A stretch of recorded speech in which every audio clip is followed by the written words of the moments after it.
2024 సంవత్సరం ఎన్నికలలో భాగంగా చంద్రబాబు నాయుడు గారు అనేకమైన ఉచిత హామీలు ఇచ్చి రాష్ట్ర ప్రజలకు అధికారంలోకి వస్తూనే అన్ని హామీలను అమలు చేస్తానని చెప్పి చంద్రబాబు నాయుడు గారు అధికారంలోకి వచ్చి సంవత్సరం రోజులు కావస్తా ఉంది.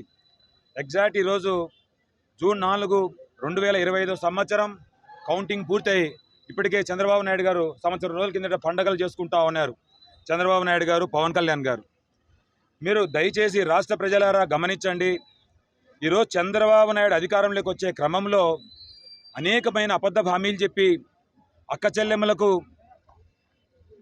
1,500 రూపాయలు నెల 18 ఏళ్ళు నిండినటువంటి ప్రతి అక్కకు చెల్లెమ్మకు సాయం చేస్తానని మాట ఇచ్చి వాళ్ళను పక్కన పెట్టాడు. బీసీ కులస్తులకు, ఎస్సీ కులస్తులకు, ఎస్టీ కులస్తులకు, అదేవిధంగా మైనారిటీలకు కూడా 50 సంవత్సరాల లోపు 50 సంవత్సరాలకే పెన్షన్లు ఇస్తానని మోసం చేయడం జరిగింది. చిన్నపిల్లలకైతే ప్రతి సందర్భంలో ఎక్కడ పిల్లలు కనపడినా నీకు 15,000, నీకు 15,000, నీకు 15,000 అని చెప్పి తెలుగుదేశం లీడర్లందరూ ప్రతి ఇంటి దగ్గరికి వెళ్ళినప్పుడు విద్యార్థులను, చిన్న పిల్లలను కూడా మోసం చేసినటువంటి ప్రభుత్వం ఈరోజు ఎంత పెద్ద ఎత్తున మోసం చేస్తుందంటే ప్రతి అక్క చెల్లెమ్మ దగ్గరికి పోయినప్పుడు కూడా ఒక మాట చెప్పారు. అక్క, మీకు అందరికీ ఉచితంగా బస్సు, మీరు తిరుపతి పోవాలంటే బస్సు, వైజాగ్ పోవాలంటే బస్సు, శ్రీశైలం పోవాలంటే బస్సు, అన్నవరానికి పోవాలంటే ఫ్రీ బస్సు అని చెప్పి ఇంత పెద్ద ఎత్తున మోసం చేసి ఓట్లు వేయించుకున్న తర్వాత, మరీ ముఖ్యంగా ఈ ఆంధ్ర రాష్ట్రంలో పూర్తిగా వ్యవసాయం మీద ఆధారపడి జీవించే ఎన్నో రైతు కుటుంబాలను 20,000 రైతు భరోసా కింద ఇస్తానని చెప్పి చంద్రబాబు నాయుడు గారు దాన్ని కూడా పూర్తిగా ఎత్తిపెట్టి ఇప్పటికీ 2 సీజన్లు వెళ్ళిపోయినాయి. ఒక ఖరీఫ్ సీజన్ వెళ్ళిపోయింది, ఒక రబీ సీజన్ వెళ్ళిపోయింది, మళ్ళా ఇప్పుడు ఖరీఫ్ సీజన్ మొదలవుతా ఉంది. ఇప్పటికి కూడా 20,000 గురించి మాట ఎత్తనటువంటి చంద్రబాబు నాయుడు దయచేసి ఒక్కసారి రాష్ట్ర ప్రజలకు మీరు ఇచ్చినటువంటి వాగ్దానాలను, మళ్ళా మీరు ప్రవేశపెట్టినటువంటి మేనిఫెస్టోను మీరు ప్రక్షాళన చేసుకోండి. రాష్ట్ర ప్రజలకు ఇచ్చిన వాగ్దానాలను నిలబెట్టండి.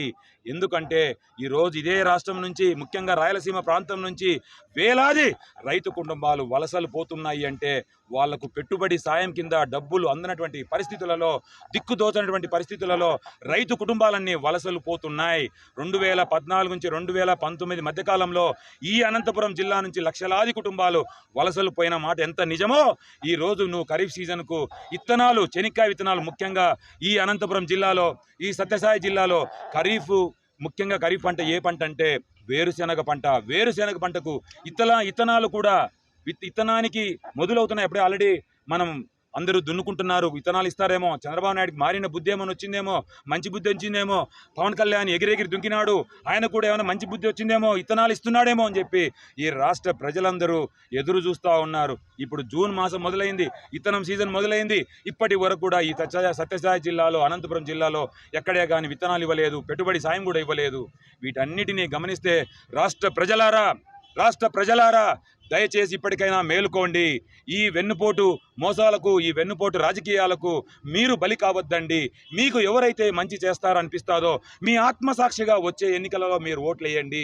ఎందుకంటే 2024 ఎన్నికలకు ముందు బూటకపు హామీలు ఇచ్చి రాష్ట్ర ప్రజలందరినీ ఈ చంద్రబాబు నాయుడు, పవన్ కళ్యాణ్ పూర్తిగా మోసం చేసిన మాట ఎంత నిజమో, పూర్తిగా మోసం చేసిన మాట ఎంత నిజమో ఒక నిజాయితీకి, నిబద్ధతకు నిలువుటద్దాం జగన్మోహన్ రెడ్డి గారని చెప్పి గమనించుకోండి.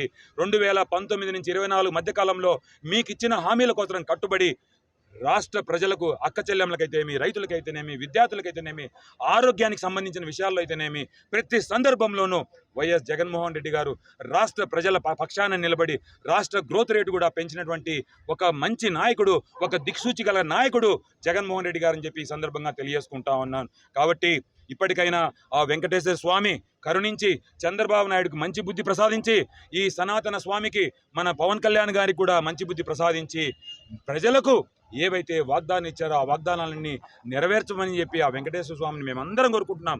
గోవిందా గోవిందా వెంకటేశ్వర